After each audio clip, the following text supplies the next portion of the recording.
Canadians who see us for whatever reasons in negative ways. Chief Robert Joseph and David Patterson are with us. We're talking about reconciliation. Where does it start? Does it start here? Does it start individually in our hearts? It absolutely has to start individually in our hearts. And I was making reference to that earlier, that if we don't possess it ourselves, it's hard to be giving it away or growing it out. But all of us have experienced trauma in our lives. For instance, I don't think there's a human being that lives out their life without experiencing trauma.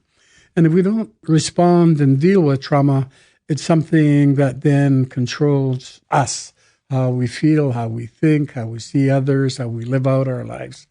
And we need to deal with traumas that cause brokenness and despair, so that we live peacefully and content as individuals. And I think if we can do that, is reconciliation. At the heart of reconciliation is idea about love. If you can love yourself, you could probably love others a lot easier. And so when we start looking at that added window about reconciliation, about self, on those really important spiritual values and principles that we need to embrace and practice in our lives, it will slowly or very quickly transform Canada, our society, I think. One of the questions that I had was how do we find it personally? How do we find it in our community? How do we find it as a nation? How do we find it as a world? And it seems with climate change and so many other things going on, that now would be a good time to further the cause of reconciliation. Often I look back at our old traditions, our old ways of seeing the world, Aboriginal people. And the way to find all that you've just asked is to look through those windows that my ancestors used to look at, and everything to them was interconnected. It was all required balance and harmony. And so it was there was a reverential view of all of that, which made, in a word, I guess, made all things spiritual. We have to be guided by a higher consciousness that we interpret as spiritual being. And if we don't do that, we're in big trouble. We're still going to be driven by the bottom dollar and fighting over the environment and arguing about sustainability and all of those things, until we individually can build out our sense of reverence for creation and the need for recognizing that we're all... Reconciliation Canada, by the way, has a word, Numwiyut. We are all one. And if we can build that out, and by extension, it means we are one with the world around us, animals, fish, those things that fly, creation, all of creation. And that was the intent of that salutation. Greetings, all my relatives. And somehow we have to deepen our sense of connection to each other and to Mother Earth. Can you talk about the Walk for Reconciliation and what it means to you? Well, I think the Walk for Reconciliation represents a couple of things. One is it's a time of coming together.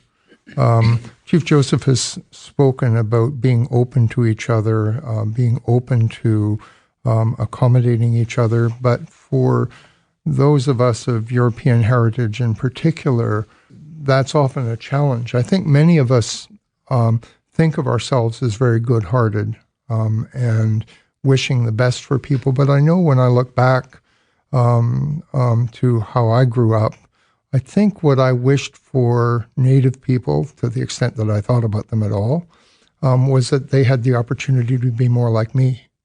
I think that I never knew any Native people. I'd never been in a Native community. I'd never witnessed any kind of Native ceremony or drumming or anything else. I knew that I had a pretty good life, that this whole country was organized around me and people like me. And with all the best of intentions, I would have loved for Bobby to have been just like me. The problem is that we had to develop experience and understanding and knowledge and learn that, in fact, not everybody wanted to be European Canadians. People had their own heritages and their own cultures and so on.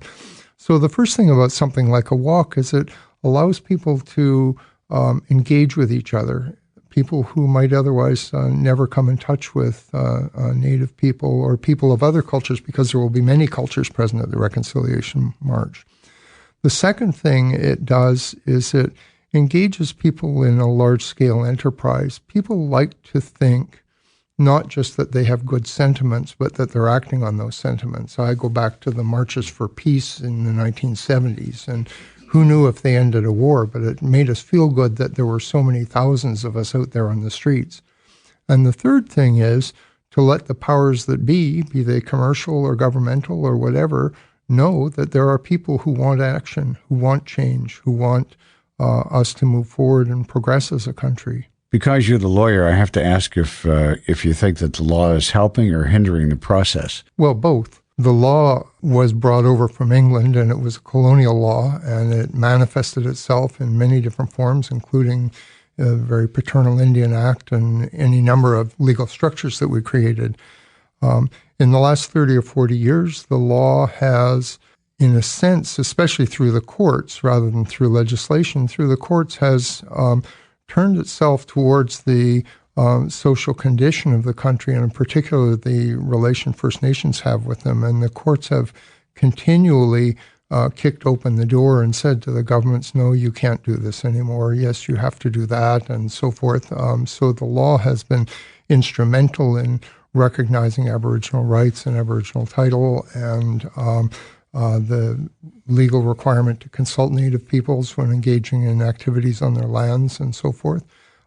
The courts and the law will never be the solution, but they do offer a means by which First Nations people have been able to go forward in the power structures of the country and have their voice heard and given effect. As a member of the Reconciliation Canada's Board of Directors, what is your role? What do you hope to impact or change? Well, I think as an individual, probably not much, but as part of a group, I hope to be part of a discussion and a conversation that helps people in Canada address the question of how do we move forward? How do we build a society in which there's room for all of our differences and which recognizes our similarities, but which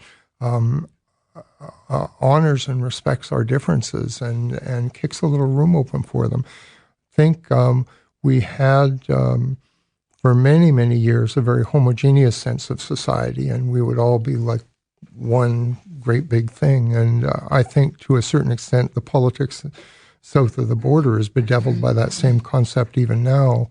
But I think in this country, the discussion has gone a bit further, and we are looking at how do we build a multiple society, a society in which there's room for many different peoples without homogenizing them into one. And I'd like to think that by participating in something like Reconciliation Canada, I can be part of that conversation. So can you talk a little bit about the annual walk and what's it like for you? What do you hear across the country? I've been crisscrossing the country for 2 or 3 years now, talking to all kinds of Canadians from coast to coast.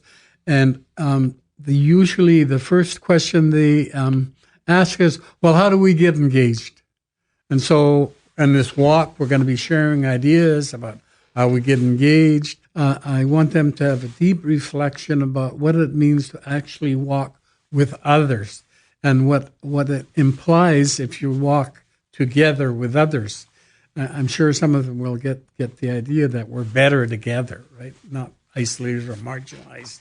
One color here, another color there, a language here, a faith there.